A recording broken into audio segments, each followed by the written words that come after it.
যদি দেখেন যে একজন মানুষের বয়স কম হইলেও ভারত আছে, আলহামদুলিল্লাহ, তাকে নিয়োগ দিতে কোনো অসুবিধা নাই। এরপরে প্রশ্ন হলো, এক ব্যক্তি তার স্ত্রীকে বলল তুমি তালাক, তোমার বাবা মা তালাক, তোমার 14 গোষ্ঠী তালাক, এই কথা 2 দিন বলল, এখন তার স্ত্রী তালাক হবে কিনা? যদি কেউ এরকম কথা বলে, সে অত্যন্ত নিকৃষ্ট, নোংরা এবং জঘন্য কাজ করেছে। তালাক হওয়ার ক্ষেত্র হলো তার স্ত্রী, নিজের স্ত্রীকে কেউ তালাক দিতে পারে। এভাবে বাপ মা তুলে তাদেরকে তালাক দেওয়া, এটা অসভ্যতা, এটা অভদ্রতা, অসৌজন্যতা, এটা নোংরামো, এটা কোন মুসলমানের ভাষা হতে পারে না। আপনার স্ত্রীর সাথে আপনার বনিবনা হচ্ছে না, তার বাপ মা আপনি কেন তুলবেন? তারা তো তালাকের পাত্র না। বিয়ে তো স্ত্রীকে করছেন, শ্বশুরে করেন না, তাহলে বাপের তালাক কেন দেন? যারা বিয়েই করেন না তারা তালাক কেমনে দিবেন? কিন্তু আমাদের দেশে এখনো অনেক মানুষ আছে, তালাক দিতে গেলে 3 না, কয় 3000 তোমার 14 গোষ্ঠীর বাপ মারে তুলে।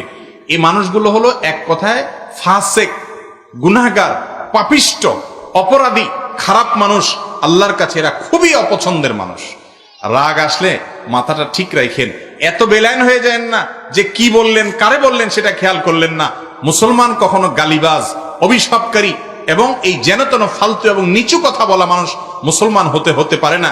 লাইসাল মুমিনু বিত্তাআনি ওয়ালাল লাআনি ওয়ালাল ফাহিশ ওয়ালাল বাযী, নবীজি সাল্লাল্লাহু আলাইহি সাল্লাম বলেছেন। এজন্য নিচু কথা মুসলমান বলতে পারে না, এরকম বলা যাবে না। তালাকের বিষয়ে একটা কমন কথা বলে রাখি ভাইরা, যারা যুবক আছেন বিবাহ করবেন তাদের জন্য দরকার, যারা বিবাহিত আছেন তাদের জন্য দরকার। সেটা হলো, খবরদার, তালাক অত্যন্ত ডেঞ্জারাস একটি বিষয়। ইসলামে তালাকের চাইতে ভয়াবহ কোনো বিষয় আর খুঁজে পাওয়া কঠিন। এই অর্থে ভয়াবহ যে তালাক যদি আপনি দুষ্টমি করে হাসতে হাসতেও দেন, তালাক হয়ে যাবে। সালাসুন জিদ্দুহুন্না জিদ্দুন ওয়া হাজলুহুন্না জিদ্দুন, 3টা কাজ সিরিয়াসলি করলে যা হয়, হাসতে হাসতে মজা করে করলেও তা ঘটে যায়, ঠেকানো যায় না, পরে আফসোস করবেন কোনো কাজে আসবে। অনেকে আপনাদেরকে ফতোয়া দিবে যে রাগের মাথায় তালাক দিলে তালাক হয় না। এটা ভুল ফতোয়া। রাগের মাথায় তালাক দিলে তালাক হবে না মানে তালাক কি মানুষ হাসতে হাসতে মহব্বত করতে করতে ভালোবাসার চোটে দেয়? তালাক তো দেয়ই তো রাগের মাথায়। হ্যাঁ, রাগ যদি এত বেশি হয়, যেই রাগের কারণে কি বলছেন আপনার সেন্স নাই, অন্যরা বলছে যে তুমি এটা বলছো, আপনি কি বলছেন নিজেও জানেন না, তাহলে তো আপনি পাগলের মতো হয়ে গেছেন, সেন্স নাই, তাহলে ওইটা হবে না। কিন্তু আপনি জানেন কি বলছেন, কিন্তু রাগের চোটে বলছেন, তালাক হয়ে যাবে।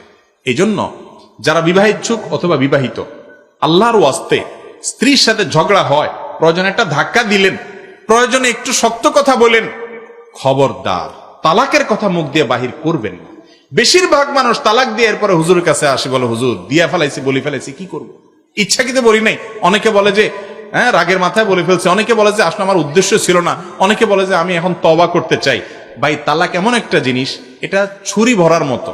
একজনের বুক দিয়ে আপনি ছুরিটা ঢুকাই দিলেন, দিয়ে এরপরে বললেন ও সরি, আমি আসলে রাগের মাথায় ঢুকেছিলাম। এটা বললে কি লোকটা জিন্দা হয়ে যাবে? যাবে না ভাই।